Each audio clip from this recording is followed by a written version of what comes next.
തൃശൂർ അടാട്ട് തെരുവുനായ പരിപാലന ഷെൽട്ടറിൽ നിന്നും നായ്ക്കുഞ്ഞിനെ ദത്തെടുത്ത് റാപ്പർ വേടൻ. പുഴയ്ക്കൽ പാടത്തിന് സമീപമുള്ള അടാട്ട് പഞ്ചായത്തിന്റെ കാവൽ കൂട്ടായ്മ ഡോഗ് ഷെൽട്ടറിൽ നിന്നാണ് വേടൻ നായ്ക്കുട്ടിയെ വീട്ടിലേക്ക് കൊണ്ടുപോയത്.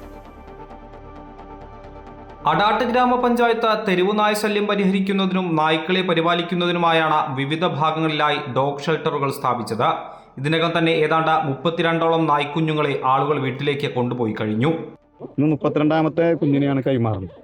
ഈ സീസണിൽ നമുക്ക് ഈ ജൂൺ ജൂലൈ സീസണിൽ പരമാവധി 100 കുട്ടികളാണ് ഈ പ്രദേശത്ത് കിട്ടുക. നവംബർ ഡിസംബറിൽ വീണ്ടും അത്തരത്തിൽ കുട്ടികളെ കിട്ടാൻ സാധ്യതയുണ്ട്.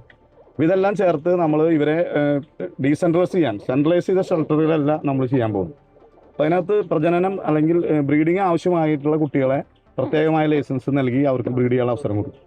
അല്ലാത്ത കുട്ടികളെ നമ്മൾ സ്റ്റെറിലൈസ് ചെയ്യും. തന്റെ വീട്ടിലെ ബുദ്ധൻ എന്ന നായ്ക്ക് കൂട്ടായാണ് പുതിയ നായ്ക്കുഞ്ഞിനെ ദത്തെടുത്തതെന്ന് റാപ്പർ വേടൻ പറഞ്ഞു. നമ്മുടെ സ്ട്രേ ഡോഗ്സിന്റെ കാര്യത്തിൽ നമുക്ക് പറ്റിയതാണ്. നമ്മുടെ നായ്ക്കളുടെ സംഘം തന്നെ കൊളോണൈസ് ചെയ്യപ്പെട്ടു. ഇപ്പൊ എല്ലാം വൈദേശിക നായ്ക്കളാണ് ഉള്ളത്. അതുകൊണ്ടാണ് ഇവറ്റ തെരുവിലേക്ക് തള്ളപ്പെട്ടിട്ട് തെരുവ് നായ എന്ന് പറഞ്ഞൊരു നായ തന്നെ ഉണ്ടായിരിക്കുന്നത്. അപ്പൊ നമ്മൾ ആ സാധനത്തിനെ മാറ്റിയെടുക്കണതിന്റെ ഭാഗമായിട്ട് ഗവൺമെന്റിന്റെ കാവൽ എന്ന് പറഞ്ഞ പദ്ധതിയുടെ ഭാഗമാണ് നമ്മൾ. അപ്പൊ ഞാൻ ഇവളേനെ എടുക്കുകയാണ്. തെരുവുനായ സംരക്ഷണം എന്ന ആശയത്തിലൂന്നിയ പുതിയ കർമ്മ പദ്ധതി വഴി കൂടുതൽ ആളുകൾ നായ്ക്കുട്ടികളെ ഏറ്റെടുത്ത് വളർത്തുമെന്നാണ് അധികൃതരുടെ പ്രതീക്ഷ. അമൃത ന്യൂസ്, തൃശൂർ.